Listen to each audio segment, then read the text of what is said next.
বোরকা পরার পরে বোরকার পিছন দিয়া রশি একটা বাইন্দা তারপরে টান মারে, টান মাইরা মাজাজে কেমন সাইজ এটা বুঝাইতে হইব। নাউজুবিল্লাহ পড়েন। এই আমার বোন, তুমি বোরকা পরছো নিজের ইজ্জত হেফাজতের জন্য, পরপুরুষ থেকে তোমার দেহটাকে সেভ করার জন্য। তো তুমি নিজেই যে পিছন দিয়ে একটা রশি বান্দা এটা টাইম না বান্দা রাখছো, তাহলে তুমি যখন হাঁটো পিছন থেকে তোমার দেহের ডিজাইন দেখা যায় না? তো কি করলা এটা? এই জন্য বোরকা হবে ঢিলে ঢালা। কিছু কিছু বোরকা আছে এত কারুকাজ করা, বোরকার মাঝে এত ডিজাইন, শুধু ডিজাইনের কারণে বুড়া বেডা চোখ যায়। তো বোরকা পরেছিল অন্য পুরুষ থেকে নিজেকে সেফ রাখবে, দূরে রাখবে, কিন্তু বোরকার মাঝে এত ফুতি, এত নকশা, এত ডিজাইন, বরং শুধু বোরকার কারণে পরপুরুষ তাকাচ্ছে। তো কিসের বোরকা এটা?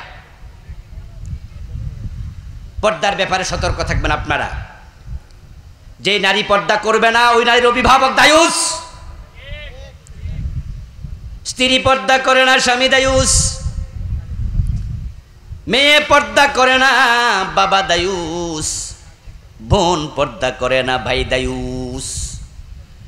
আমি 3 বার দায়ুস শব্দটা বলেছি, এটা নারীকে বলছি না তার অভিভাবককে। তাহলে নারী কিন্তু দায়ুস নাম। আপনার মেয়েটা বেপর্দায় যদি চলে, আপনি বাবা, আপনি কি রাসূল দায়ুস বলেছে? কালান নবী সাল্লাল্লাহু আলাইহি ওয়াসাল্লাম আদ-দায়ুস লা ইয়াদখুলুল জান্নাহ, দায়ুস জান্নাতে যাবে না। কিলা ইয়া রাসূলুল্লাহি ফামাদ দায়ুস। কোনো একজন সাহাবী প্রশ্ন করলেন, হে প্রিয় নবী, দায়ুস কাকে বলে? আল্লাহ রাসূল বলছেন, লা ইউবালি মান ইয়াদখুলু ফি আহলিহি। দায়ুস হলো ওই পুরুষ, যেই পুরুষ তার ঘরে কোন পুরুষ প্রবেশ করে, তার মেয়ে, তার বউ, তার বোন কার সাথে মিশে, এ বিষয়ে সে কোনো খবর রাখে না।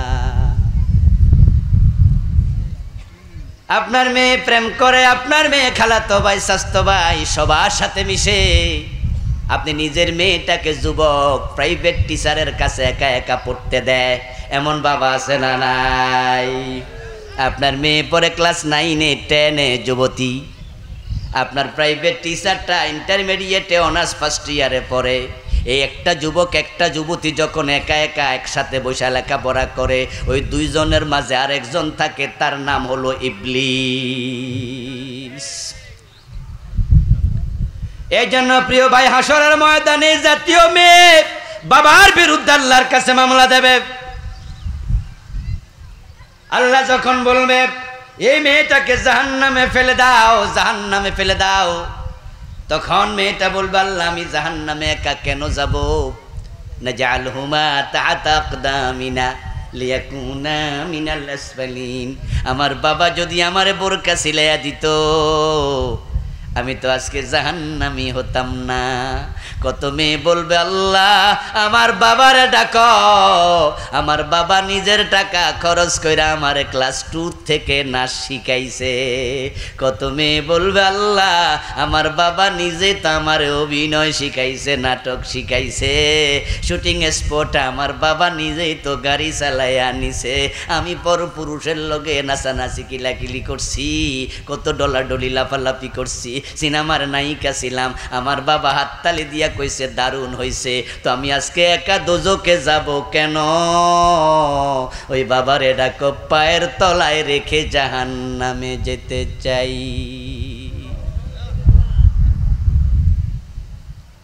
আমার কথা নয়, আল্লাহ বলছে, রব্বানা আরিনাল্লাযাইনি ইয়াদাল্লানা মিনাল জিন্নি ওয়াল ইনসি নাজআলহুমা তাহতা আকদামিনা লিয়াকুনা মিনাল আসফালিন।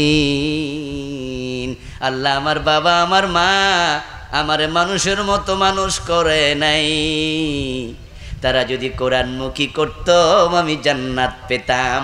বাবা আমারে কোরআন শিখায় নাই, মা আমারে পর্দা করায় নাই, বরং উল্টা সারে গামা শিখাইছে, এমন বাবা মা আছে না নাই? নিয়ে আসো, পায়ের তলে রেখে জাহান্নামে যেতে চাই। ও প্রিয় ভাই, কুআনফুসাকুম ওয়া আলাইকুম নারা, জাহান্নাম থেকে বাঁচলে হবে না, পরিবারকে বাঁচাও। সাবধান হয়ে যান, ইবাদতকারী হন। ইবাদত মানে তো হলো হিয়া কাজাউল হায়াত বিহাসবি আওয়ামিরিল্লাহি তাআলা ওয়া নাওয়াহি। আল্লাহ এবং রাসূল যা বলেছে তার আলোকে পুরা জীবন পরিচালনা করার নাম ইবাদত। আমার রাসূল যেমনে খাইছে তেমনে খাও, খাওয়াটাও ইবাদত। আমার রাসূল যেমনে ঘুমাইছে ওভাবে ঘুমাও, ঘুমটাও ইবাদত। আমার রাসূল যেমনে কথা বলেছে ওভাবে কথা বলা, মুস্কি হাসি দিয়া, মুস্কি হাসি দিয়া কথা বলাটাও ইবাদত। সুবহানাল্লাহ পড়েন। কাউলুন মারুফুন সাদাকা। কোন মানুষকে একটা ভালো কথা বলবেন, রাসূল বলেছে ভালো কথা, এটা ইবাদত। আমার রাসূল যেমনে বিয়ে করছে এমনি বিয়ে করা ইবাদত। রাসূল যেভাবে ব্যবসা করেছে সেভাবে ব্যবসা করা ইবাদত। এখানে আমার সামনে অনেক ব্যবসায়ী ভাইয়েরা আছেন। প্রিয় নবীজি বলেছেন সাতাজিরুস সাদুকুল আমিন মা'আন নাবিয়্যিন ওয়াস সিদ্দিকিন ওয়াস শুহাদা। যে ব্যক্তি সত্যবাদী ব্যবসায়ী হবে তার হাসর হবে নবীদের সাথে, সিদ্দিকদের সাথে, আল্লাহর শহীদ বান্দাদের সাথে। সত্যবাদী ব্যবসায়ী হলে ব্যবসা ইবাদত, প্রতিটা কাজ ইবাদত। এবার বলুন তো, বিশ্বনবী যেভাবে রাষ্ট্র চালাইতে 10 বছর ওভাবে কোরআন দিয়ে রাষ্ট্র চালানো, এটা কি ইবাদত নয়? এটা ইবাদতের ভিতরে আছে না নাই? বরং এটা সবচেয়ে বড় ইবাদত। কারণ কোরআন দিয়ে দেশ চালাইলে নিজে জান্নাতের পথে চলা যায়, পুরো জাতিকে জান্নাতের পথ দেখানো যায়, জান্নাতের পথে চলা সহজ হয়ে যায়। আমি সুদের বিরুদ্ধে এতক্ষণ ওয়াজ করলাম।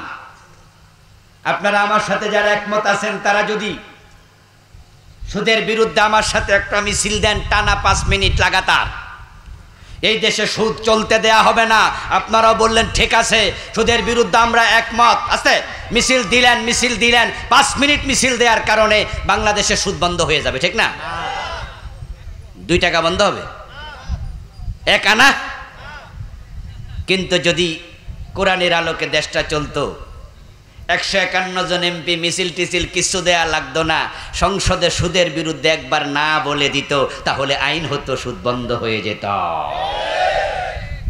তাহলে কোরআনের আইন কায়েম হলে রাসূল যেমন দেশ কোরআন দিয়ে চালাইছে, এটা সুদ বন্ধ করা ব্যাপার না। আমরা 52টা বছর স্বাধীনতার পর থেকে ওয়াজ করছি। আমাদের সিনিয়র আলেমরা সুদের বিরুদ্ধে ওয়াজ করতে করতে মরে গেছে। বলুন তো আপনারা, সুদ কি মারা গেছে না আরো জোয়ান হয়েছে? প্রমাণ হয়ে গেল ওয়াজ দিয়ে সুদ বন্ধ হয় না।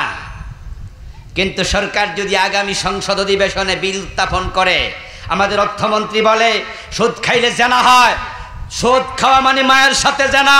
বাংলাদেশে সুদী ব্যাংক চলবে না। সোনালী ব্যাংক, রূপালী ব্যাংক, পূবালী ব্যাংক, অগ্রণী ব্যাংক, জনতা ব্যাংক, বিআরবি, আপনার এবি ব্যাংক, যা আছে সব ব্যাংক, ব্র্যাক ব্যাংক সহ, সাউথ ইস্ট সহ ইসলামী ব্যাংকে রূপান্তরিত করতে হবে। সংসদের এমপিরা যারা সুদের বিরুদ্ধে আসুন না বলুন, আমাদের নেতারা একবার না বলে দেয়, একসাথে সুদ বন্ধ হয়ে যাবে, যেটা আমরা 100 বছর ওয়াজ করে পারবো না। এই যে আমি এতক্ষণ পর্যন্ত বেপর্দার বিরুদ্ধে ওয়াজ করলাম, মায়েদেরকে বোনদেরকে পর্দা করতে বললাম। আচ্ছা, বেপর্দা বেহায়াপনার বিরুদ্ধে আমাদের আগের আলেমরা কি ওয়াজ করে নাই? পীর সাহেবরা কি বেপর্দার বিরুদ্ধে ওয়াজ করে নাই? বক্তারা কি বক্তৃতা দেয় নাই? বলুন তো, বাংলাদেশে বেপর্দা কি কমছে না বাড়ছে? আগে ছিল 3 পিস, এখন হয়েছে 2 পিস। এখন ওড়না অনেক মেয়ে ঢাকায় পরে না, যারা পরে তারা অনেকে গলায় পরে, বুকে পরে না। অনেকে শার্ট প্যান্ট গায়ে দিয়ে বের হয়, ওড়নাটাই পরে না।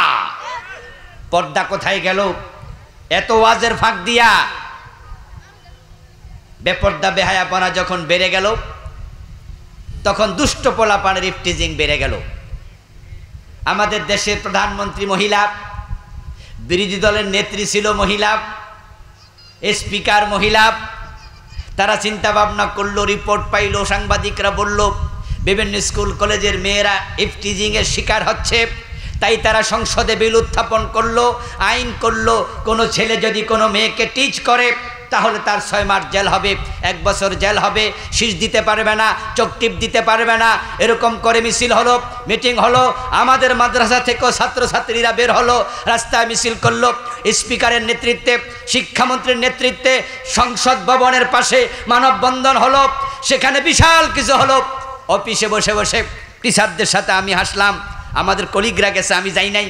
আমি বলছি এসব আকামে আমি নাই, তোমরা মেয়েদেরকে ল্যাংটা করে রাস্তায় নামাইয়া দিবা, বাজে পোশাক পরে চলবে, আর ছেলেরা ইফটিজিং করলে জেল দিবা।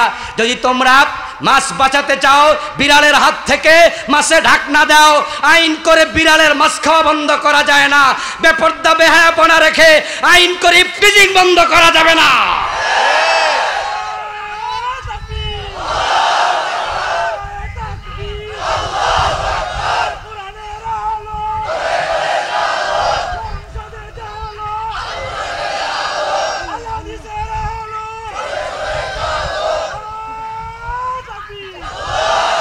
আমার ভাইয়েরা, আমাদের হাটহাজারী মাদ্রাসার সাবেক মহাপরিচালক মুফতি আহমদ শফি রাহেমাহুল্লাহ হুজুর একটি আলোচনায় প্রসঙ্গে বলেছিলেন, মেয়েদেরকে বেপরদায় ছাইরা দিয়া, মেয়েদের শালীন পোশাকের আইন না করে, একটা যুবতী মেয়ে যদি শার্ট গায়ে দিয়ে একটা টাইট ফিট গেঞ্জি পরে, স্কিন টাইট প্যান্ট পরে রাস্তায় হাঁটতে থাকে, তার প্রতি ছেলেদের চোখ যাওয়ার সম্ভাবনা আছে না নাই? তো আইন করে এটা ঠেকাবা কেমনে? ওই মেয়েটাকে বোরকা পরানোর আইন করা দরকার। উদাহরণ দিতে গিয়ে তিনি বলেছিলেন, জিহবার কাছে তেঁতুল ধরে রাখলে জিহবায় কি পানি আসে না? আর কিছু জানলে মুনাকে তেঁতুল হুজুর বলে গালিগালা শুরু করে দিল। আচ্ছা, আমি আপনাদের কাছে জানতে চাই, যদি আপনি আপনার জিহবার সামনে, আপনার ঠোঁটের মুখের সামনে একটা তেঁতুল খুইলা লাড়ান, তাহলে আপনার মুখের পানি কি আপনার অনুমতি নিয়ে আইব? জিহবার পানি কি কইব মে আই কামিং স্যার? যদি আপনি মোমবাতির মাঝে আগুন লাগাইয়া দেন, তাহলে মোমবাতি গলবে কিনা? হ্যাঁ না বলেন। মোমবাতিতে আগুন লাগালে মোমবাতি গলবে কিনা? যদি না গলে এটা মোমবাতি না, এটা লোহার মোমবাতি। তেঁতুল দেখলে জিহবায় পানি আসবে, এটা দুনিয়ার রীতি। নারীর প্রতি পুরুষের আকর্ষণ সহজাত, এটা আল্লাহর বানানো সিস্টেম। এই জন্য তো আল্লাহ পর্দা ফরজ করছে, ঠিক না?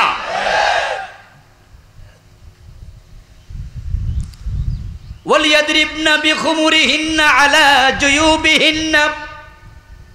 সূরা নূরের মাঝে আল্লাহ বলছে, মেয়েরা তোমরা যখন ঘর থেকে বের হবে, তখন তোমরা তোমাদের বুকের উপরে এক্সট্রা কাপড় দিয়ে বের হও। দেহের সৌন্দর্য দেখায়ও না, বোরকা পরো। শুধু বোরকা পরলেই হবে না, বুকের মাঝে অতিরিক্ত কাপড় পরো, যেন তোমার বুকের সৌন্দর্য পরপুরুষ দেখতে না পায়। কারণ আল্লাহ জানে, মেয়েরা যদি সৌন্দর্য প্রকাশ করে রাখে, তাহলে দুষ্ট পোলাপান ইফটিজিং করার সম্ভাবনা আছে। পোশাকের আইন হলো না। আমার প্রিয় ভাইয়েরা, পোশাকের আইন কারা করবে? যারা নিজেরাই পর্দা করে না। সংসদ ভবনে যদি আইন হয়, আইন করে কেউ বিল উত্থাপন করে যে মেয়েরা বোরকা পড়তে হবে, এই আইন বাংলাদেশে চালু করো, তখন আমাদের প্রধানমন্ত্রী তো কবে হেরে সংসদ পদ বাতিল করো। তো উনি নিজে বোরকা পরবে? স্পিকার বোরকা পরবে? তাহলে ওরা আইন করবে কেমনে? যদি কোরআনের পক্ষে আইন করতে হয়, কোরআনওয়ালা মানুষ দরকার আছে না নাই? তো রাসূলের আইনে দেশ চলুক, এটা তো ইবাদতের অংশ আপনারা বানাইলেন না। আপনারা মনে করেন শুধু নামাজটাই বুঝি ইবাদত। আমার রাসূল যেমনে নামাজ পড়ছে, তেমনে নামাজ পড়া যেমন ইবাদত। আমার রাসূল যেমনে দেশ চালাইছে, আল্লাহর কোরআনের আইনে সেভাবে দেশ চালানো, এটাও একটা বড় ইবাদত। আমরা বোরকার ওয়াজ যখন করি, তখন আমাদের অনেক আধুনিক মা বোনরা কয়, হুজুররা মেয়েদেরকে শুধুমাত্র প্যাকেট বন্দি করে রাখতে চায়। আরে বোন, আপনি বুঝলেন না, কারণ দামি জিনিস তো সব সময় প্যাকেট বন্দিয়ে থাকে। এই দুনিয়াতে মুক্তার দাম অনেক বেশি। মুক্তা ঝিনুকের পেটের ভিতরে থাকে, ঠিক কি না? ওই মুক্তা যদি রাস্তাঘাটে হইতো, তাহলে মুক্তার এত দাম। হরিণ দেখার জন্য মানুষ চিড়িয়াখানায় যায়, হরিণ সচরাচর দেখা যায় না।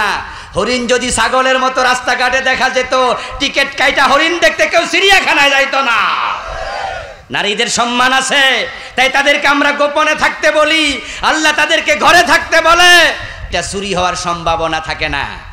কিন্তু গলার স্বর্ণের চেইন আপনিও যখন গলা থেকে খোলেন, তখন কি টেবিলের উপর রাইখে বেড়াইতে যান না আলমারির ভিতরে রাখেন? দামি জিনিস ভিতরেই তো থাকে, লুকানোই তো থাকে। আপনারা বুঝলেন না নিজের দাম। বেশি নিজেকে খুলতে যাইয়েন না। যারা নিজদেরকে বেশি খুলেছে তাদের বৈবাহিক জীবনের অবস্থা যে 12টা বাজছে। বাংলাদেশের শোবিসের দিকে তাকালে দেখা যায় এক এক নায়িকার বিয়া 1.5-2 বছরের বেশি টিকে না। বাংলাদেশের সবচেয়ে বড় সুন্দর নায়ক নাকি শাকিব খান, বউ একটাও থাকে না।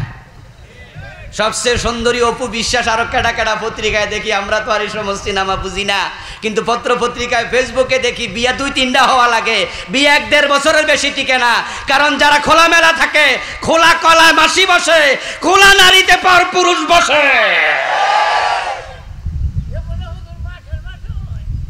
আমার প্রিয় ভাইয়েরা, যদি আপনি ইসলামী রাষ্ট্র কায়েম করতে পারতেন, আমার রাসূলের সিস্টেমে কোরআন দিয়ে দেশ চালাতেন, তাহলে শুধুমাত্র আখেরাতে নয়, দুনিয়া ও জান্নাতের সুখ পাওয়া যেত। চুরি থাকতো না, ডাকাতি থাকতো না, দর্শন থাকতো না, খুন থাকতো না। আমার বন্ধু, সমাজের পরতে পরতে শান্তির ফলগু দ্বারা প্রবাহিত হয়ে যেত। এখন যদি আমরা এমন কিছু পরিবেশ তৈরি করতে চাই, এমন উত্তম পরিবেশের জন্য কিছু ভালো মানুষের জন্ম নেয়া দরকার আছে না নাই?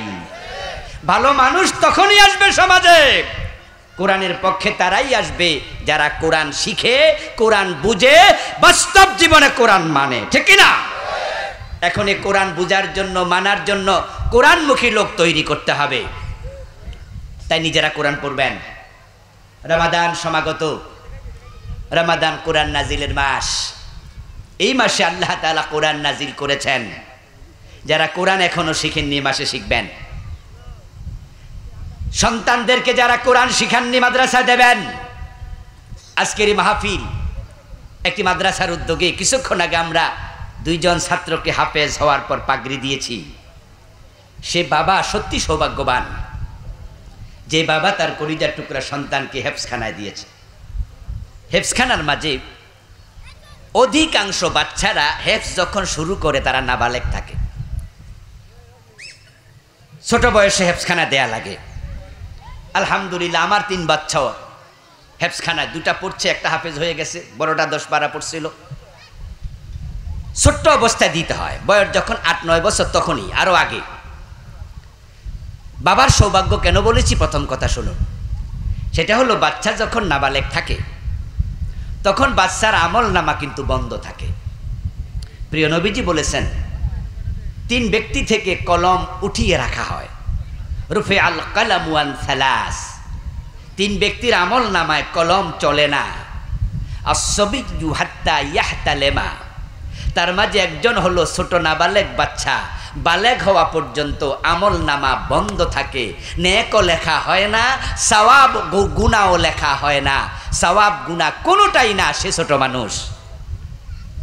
এবার বলুন তো, নাবালেগ বাচ্চা যখন কোরআন পড়ে, রাতের 2:30-3টা বাজে কোরআনের মাদ্রাসায় হেফজখানায় যায় দেখবেন তামাম দুনিয়ার সব মাখলুক ঘুমায়, ভোর রাতে কোরআনের হাফেজরা কোরআন তেলাওয়াত করছে। হেফজখানাগুলোতে গেলেই দেখবেন রাতে 3:30-4টার দিকে তারা কোরআন পড়ছে। এই কোরআন মাজিদের একটা পৃষ্ঠা মুখস্থ করার জন্য একটা শব্দ কত শতবার পড়া লাগে। যারা হেফজ পড়ে নাই তারা জানবে না, একটা শব্দ শতবার পড়া লাগে। 1 পৃষ্ঠা একদিন মুখস্থ করে, 2 পৃষ্ঠা করে।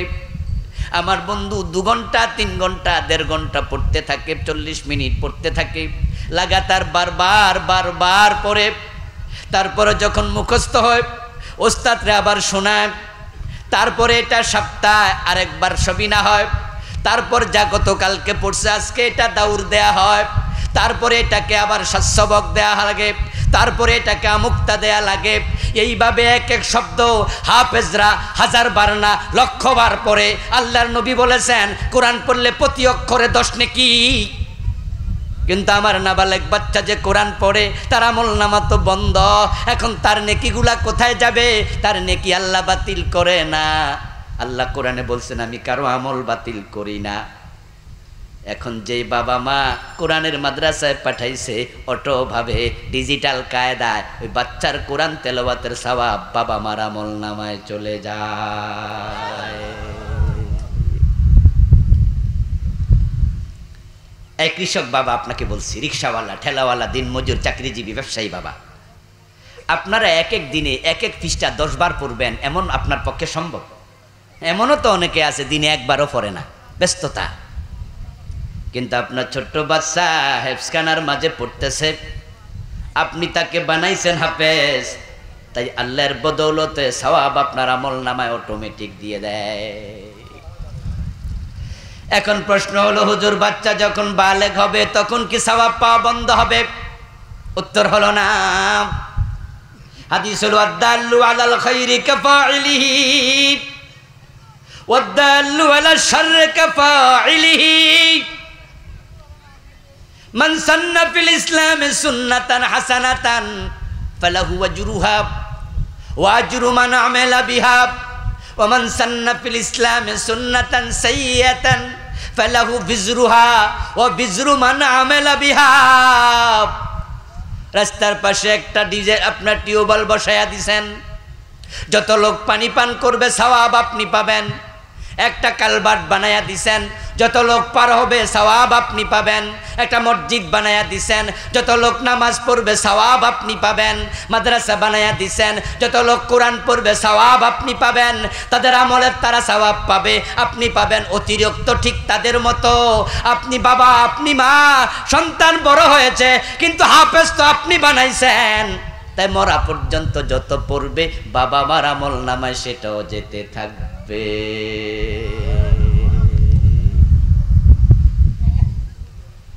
এখন আমরা কোরআনমুখী কয়জন হয়েছি? আমরা তো দুনিয়ামুখী হয়ে গেলাম। এমন দুনিয়ামুখী হলাম, কিন্টার গার্ডেনের ধাক্কা এখন মক্তব গেছে বন্ধ হইয়া।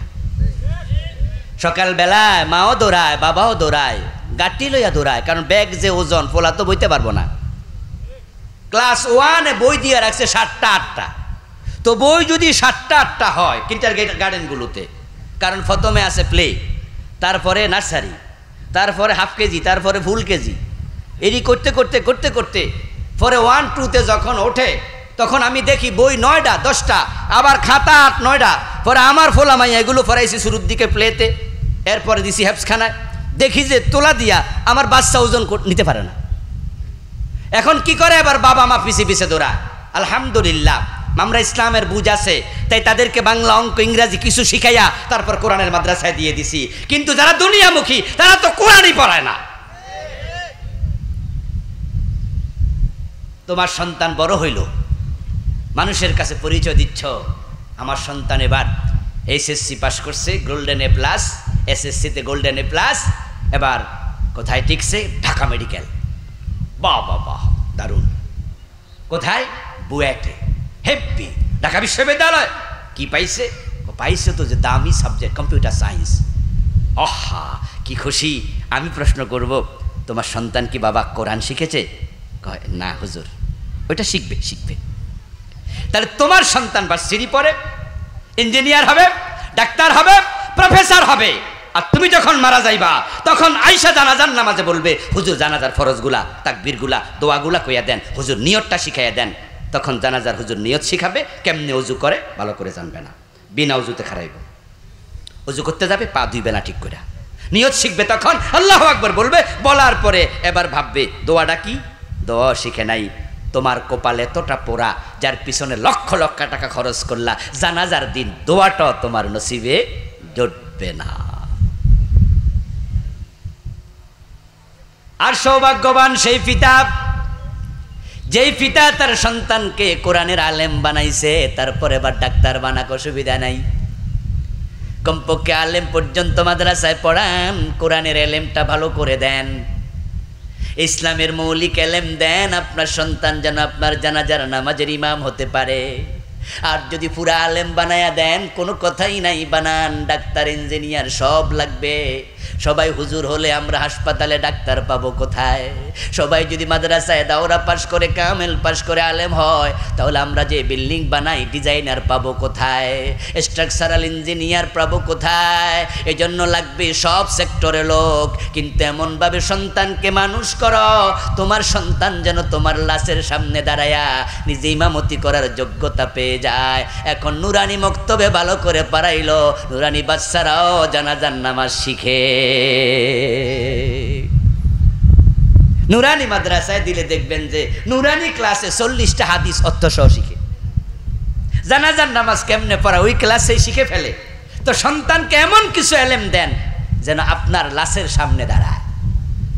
আমার বন্ধু মসজিদের হুজুর যখন লাশের সামনে দাঁড়াবে, 3 নাম্বার তাকবীর দেওয়ার পর একটা দোয়া আছে মাইয়াতের জন্য, লম্বা দোয়া।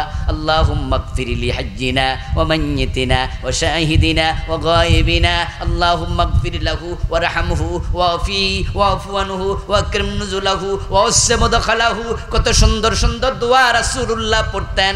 ওই লম্বা দোয়া ইমাম সাহেব পড়ে, ইমামের দোয়া আসে মুখ দিয়া। আর যদি জানাজার লাশের সামনে জানাজার নামাজ, সালাতুল জানাজা, আপনার কলিজার টুকরা সন্তান ইমাম হইয়া পড়াতো, এই দোয়াগুলো তার কলিজার ভিতর থেকে বের হতো। আপনার সন্তান আপনাকে চোখের পানি ছাইরা দিয়া দোয়া পড়ে জানাজার নামাজ শেষ করে কবরে রাখতো। কবরের পাশে দাঁড়ায় রাব্বির হামহুমা পড়তো, আপনার জন্য হাত তুলে কাঁদতো, আপনার জন্য সাদাকা করতো। আমার বাবা মরে গেছে, আলহামদুলিল্লাহ আমার মা এখনো আছে। বিভিন্ন সময় যখন দান সাদকা করি না, টাকা দেওয়ার সময়, তখন মনে মনে দেওয়ার সময় বলি, আল্লাহ এই টাকাটা সওয়াব আমার বাবার আমল নামায় দেও। আল্লাহ এই যে দানটা আমি করতেছি এটা সওয়াব আমার বাবাকে দিয়ে দাও। যদি আমাকে আলেম না বানাতো আমার ভিতরে বুঝ আসতো না। আল্লাহর হাবিব বলেছেন মাইয়িতের পক্ষ থেকে সাদাকা করো, এই সাদাকা তার কবরের আযাবকে হালকা করে দেয়। সাদাকার কারণে দুনিয়া বিপদ চলে যায়। গোপন সাদাকা আল্লাহর ক্রোধ প্রশমিত করে দেয়। কিন্তু আপনার সন্তানকে আপনি শিখান নাই তো, আপনার মরার পরে জমি লইয়া কিলাকিলি করবে, ভাগ করবে, কিন্তু আপনার জান্নাতে গেলেন কিনা চিন্তাও করবে না। এই জন্য মাদ্রাসার দিকে তাকান, সন্তানকে আলেম বানান। এক সময় মানুষ বলতো যে হুজুর হইলে তো না খাইয়া মরবো। এখন কি আপনাদের কাছে মনে হয় আলেম হলে না খাইয়া মরে? আলহামদুলিল্লাহ, এখন আলেমরা দুনিয়া তালাশ করা লাগে না, দুনিয়া আলেমদের পিছনে পিছনে চলে। এটাই সিস্টেম। আপনি যখন আল্লাহমুখী হবেন, দুনিয়া আপনার মুখী হয়ে যাবে। রিজিকের মালিক কে? রিজিক তো আগেই লেখা, টেনশন করছেন কেন? এর জন্য প্রিয় ভাইয়ের আসুন, সন্তানদেরকে আমরা আলেম বানাই, নিজেরা কোরআন পড়ি, রমাদান মাসকে কোরআন শিখায় কাজে লাগাই, হারাম থেকে বেঁচে থাকি, ইবাদতমুখী হই। আল্লাহ তুমি আমাদের সকলকে তোমার প্রকৃত গোলাম হওয়ার তৌফিক দান করো, বলেন আমিন। উঠবেন না প্লিজ। হাযা মা ইনদি ওয়াল ইলমু ইনদাল্লাহ আলাইহি তাওয়াক্কালতু ওয়া ইলাইহি উনীব। আমি একটু আপনাদের কাছে জানতে চাইব, যারা আমার সাথে একমত হবেন তারা একটু জবাব দেবেন। এই মাহফিলটা আগামী বছর আবার হোক, আপনারা চান?